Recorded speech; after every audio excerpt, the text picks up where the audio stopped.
ਸਤਨਾਮ ਸ੍ਰੀ ਵਾਹਿਗੁਰੂ ਸਾਹਿਬ JIO. ਬਹੁ ਸ਼ਾਸਤਰ ਬਹੁ ਸਿਮਰਤੀ ਵੇਖੇ ਸਰਬ ਢੋਲ। ਪੂਜਸ ਨਾਹੀ ਹਰਿ ਹਰੇ ਨਾਨਕ ਨਾਮ ਅਮੋਲ। ਵਾਹਿਗੁਰੂ ਜੀ ਕਾ ਖਾਲਸਾ ਵਾਹਿਗੁਰੂ ਜੀ ਕੀ ਫਤਿਹ। ਸ੍ਰੀ ਸੁਖਮਨੀ ਸਾਹਿਬ ਦੀ ਬਾਣੀ ਦੇ ਵਿੱਚ ਮਹਿੰਗੇ ਸ਼ਬਦ ਆਪ ਜੀ ਸਰਵਣ ਕਰ ਰਹੇ ਹੋ। ਸੋ ਪੰਕਤੀ ਹੈ, ਬਹੁ ਸ਼ਾਸਤਰ ਬਹੁ ਸਿਮਰਤੀ ਪੇਖੇ ਸਰਬ ਢੋਲ। ਸ਼ਾਸਤਰ ਤੱਤੇ ਦੇ ਪੈਰ ਦੇ ਵਿੱਚ ਰਾਰਾ ਹੈ। ਸ਼ਾਸਤਰ ਬਹੁ ਸਿਮਰਤੀ ਪਾਠ ਪੋਲਾ ਪੜ੍ਹਨਾ ਹੈ। ਮੰਮੇ ਨੂੰ ਲੱਗੀ ਹੋਈ ਸਿਹਾਰੀ, ਰਾਰੇ ਨੂੰ ਲੱਗੇਗੀ ਸਿਮਰਤੀ। ਇੱਥੇ ਵਿਸਰਾਮ ਹੈ। ਢੋਲ ਢੱਡਿਆਂ ਦੀ ਆਵਾਜ਼ ਦੇਣੀ ਹੈ। ਸੋ ਸ਼ਬਦ ਹੈ ਪੂਜਸ। ਪੂਜਸ ਨਾਹੀ ਹਰਿ ਹਰੇ, ਇੱਥੇ ਵਿਸਰਾਮ ਹੈ। ਪੂਜਸ ਪਾਠ ਕੱਸ ਕੇ ਪੜ੍ਹਨਾ ਹੈ। ਪੂਜਣ ਦੀ ਗੱਲ ਨਹੀਂ ਹੈ, ਪੁੱਜਣ ਦੀ ਗੱਲ ਹੈ, ਪਹੁੰਚਣ ਦੀ ਗੱਲ ਹੈ। ਇਹ ਪੂਜਸ ਕੱਸ ਕੇ ਪੜ੍ਹਨਾ ਹੈ, ਭਾਰਾ ਕਰਕੇ। ਅਸਵ, ਇਸ ਪਾਠ ਨੂੰ ਇਸ ਤਰ੍ਹਾਂ ਪੜ੍ਹਨਾ ਹੈ। ਸੱਸੇ ਦੇ ਪੈਰ ਦੇ ਵਿੱਚ ਅੱਧਾ ਵਾਵਾ ਹੈ। ਪੰਕਤੀ ਆਉਂਦੀ ਹੈ, ਕਨਕ ਅਸਵ ਹੈਵਰ ਭੂਮ ਦਾਨ। ਕਨਕ ਪਾਠ ਨੰਨੇ ਸਿਹਾਰੀ ਦਾ ਧਿਆਨ ਰੱਖਣਾ ਹੈ। ਕਨਕ ਕਈ ਪੂਰਾ ਵਾਵਾ ਪੜ੍ਹਦੇ ਹਨ ਅਸਵ, ਲੇਕਿਨ ਅੱਧੇ ਵਾਵੇ ਦੀ ਆਵਾਜ਼ ਹੈ। ਅੱਧੇ ਵਾਵੇ ਦੀ ਆਵਾਜ਼ ਦੇਣ ਵਾਸਤੇ ਐੜੇ ਉੱਤੇ ਭਾਰ ਦੇ ਕੇ ਵਜਨ ਦੇ ਕੇ ਬੋਲਣਾ ਹੈ। ਅਸਵ, ਇਸ ਤਰ੍ਹਾਂ ਅੱਧੇ ਵਾਵੇ ਦੀ ਆਵਾਜ਼ ਹੈ। ਸੋ ਅਗਲਾ ਸ਼ਬਦ ਹੈ ਬੁਝੈ। ਇਹ ਦੋ ਤਰੀਕਿਆਂ ਨਾਲ ਬੋਲਿਆ ਜਾਂਦਾ ਹੈ। ਜਿਵੇਂ ਦਾ ਪ੍ਰਕਰਣ ਚੱਲ ਰਿਹਾ ਹੋਵੇ ਪੰਕਤੀ ਦੇ ਵਿੱਚ, ਉਸੇ ਢੰਗ ਦੇ ਨਾਲ ਇਹਦਾ ਉਚਾਰਨ ਕੀਤਾ ਜਾਂਦਾ ਹੈ ਅਤੇ ਅਰਥ ਕੀਤੇ ਜਾਂਦੇ ਹਨ। ਜਿਵੇਂ ਭੇਖ ਅਨੇਕ ਅਗਨ ਨਹੀਂ ਬੁਝੈ। ਹੁਣ ਇੱਥੇ ਅਗਨ ਦਾ ਭਾਵ ਹੈ ਅੱਗ। ਅੱਗ ਦੇ ਬੁਝਣ ਦੀ ਗੱਲ ਹੈ। ਜਾਂ ਤ੍ਰਿਸ਼ਨਾ ਦੇ ਬੁਝਣ ਦੀ ਗੱਲ ਆ ਜਾਵੇ, ਜਾਂ ਪਿਆਸ ਦੇ ਬੁਝਣ ਦੀ ਗੱਲ ਆ ਜਾਵੇ, ਉੱਥੇ ਪੋਲਾ ਜਿਹਾ ਉਚਾਰਨ ਕਰਨਾ ਹੈ ਬੁਝੈ। ਅਤੇ ਇਹੋ ਹੀ ਸ਼ਬਦ ਜਦੋਂ ਆਵੇ ਵੀ ਹੁਕਮ ਦੇ ਬੁੱਝਣ ਦੀ ਗੱਲ ਹੈ ਜਾਂ ਗੱਲ ਨੂੰ ਬੁੱਝਣ ਦੀ ਗੱਲ ਹੈ, ਉੱਥੇ ਕੱਸ ਕੇ ਬੋਲਿਆ ਜਾਂਦਾ ਹੈ ਬੁੱਝੈ। ਜਿਵੇਂ ਜਪਜੀ ਸਾਹਿਬ ਦੇ ਵਿੱਚ ਆਪ ਜੀ ਪੜ੍ਹਦੇ ਰਹੇ ਹੋ, ਨਾਨਕ ਹੁਕਮੈ ਜੇ ਬੁੱਝੈ।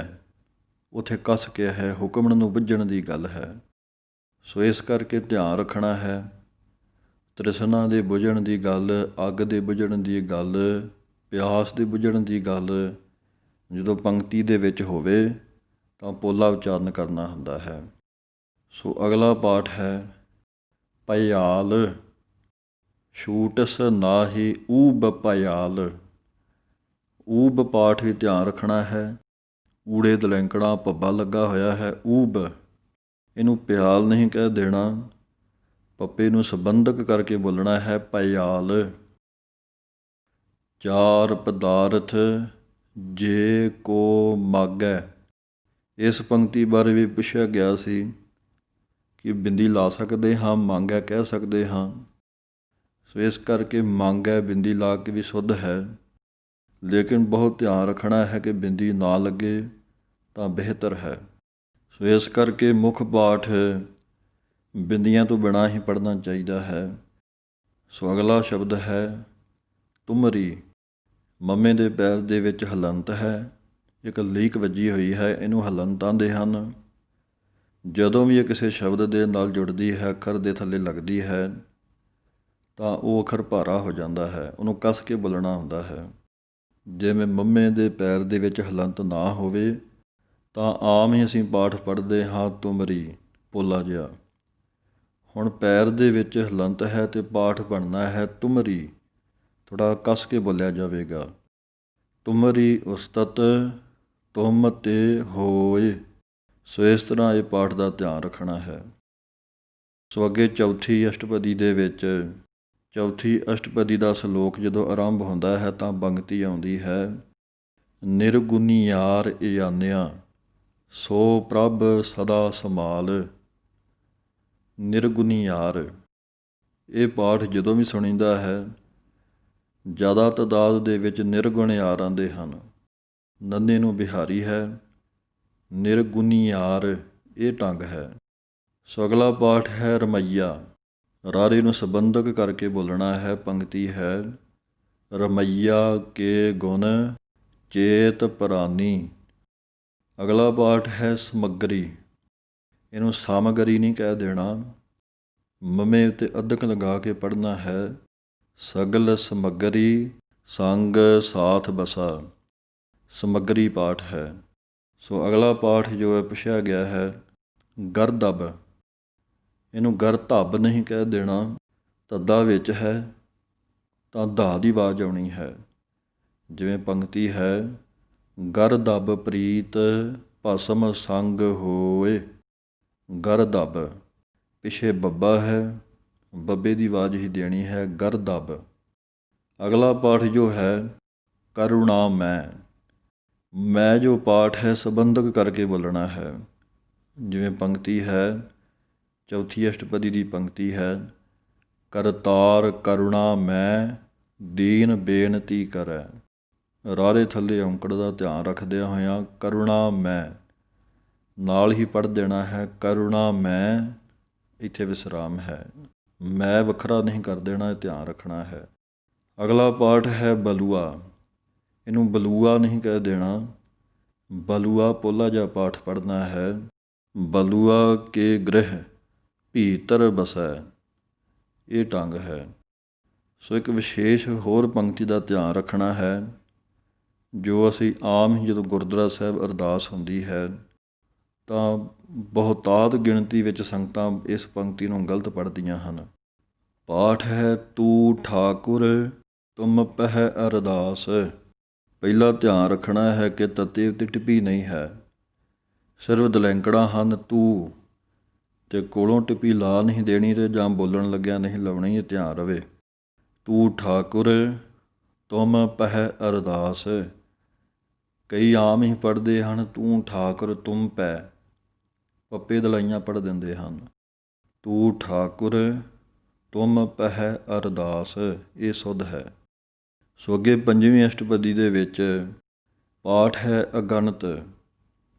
ਇਹਨੂੰ ਅਗਣਤ ਨਹੀਂ ਕਹਿ ਦੇਣਾ, ਐੜੇ ਨੂੰ ਸੰਬੰਧਕ ਕਰਕੇ ਬੋਲਣਾ ਹੈ ਅਗਣਤ। ਅਗਣਤ ਸਾਹੋ ਆਪਣੀ ਦੇ ਰਾਸ। ਸੋ ਅਗਲਾ ਪਾਠ ਹੈ ਵਿਸ਼ਵਾਸ। ਸੱਸੇ ਦੇ ਪੈਰ ਦੇ ਥੱਲੇ ਵਾਵਾ ਹੈ, ਬੱਬੇ ਸਿਹਾਰੀ ਸੱਸੇ ਔਂਕੜ ਐੜੇ ਕੰਨਾ ਸੱਸਾ। ਵਿਸ਼ਵਾਸ ਇਹ ਢੰਗ ਹੈ ਬੋਲਣ ਦਾ। ਬਾਹੁਰ ਉਸ ਕਾ ਵਿਸ਼ਵਾਸ ਨਾ ਹੋਵੈ। ਸੋ ਅਗਲਾ ਸ਼ਬਦ ਹੈ ਸਵਾਦ। ਸੱਸੇ ਦੇ ਪੈਰ ਦੇ ਵਿੱਚ ਵਾਵਾ ਹੈ।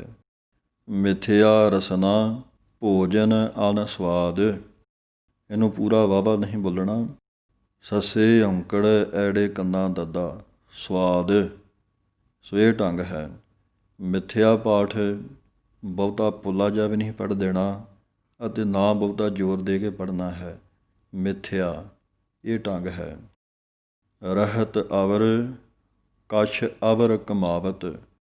ਰਹਿਤ ਪਾਠ ਪੜ੍ਹਨਾ ਹੈ। ਇਹਨੂੰ ਰਾਰੇ ਦੇ ਦਲਾਈਆਂ ਲਾ ਕੇ ਰਹਿਤ ਨਹੀਂ ਕਹਿ ਦੇਣਾ, ਇਹ ਧਿਆਨ ਰੱਖਣਾ ਹੈ ਕਿ ਜ਼ਿਆਦਾ ਦਲਾਈਆਂ ਨਾ ਲੱਗਣ।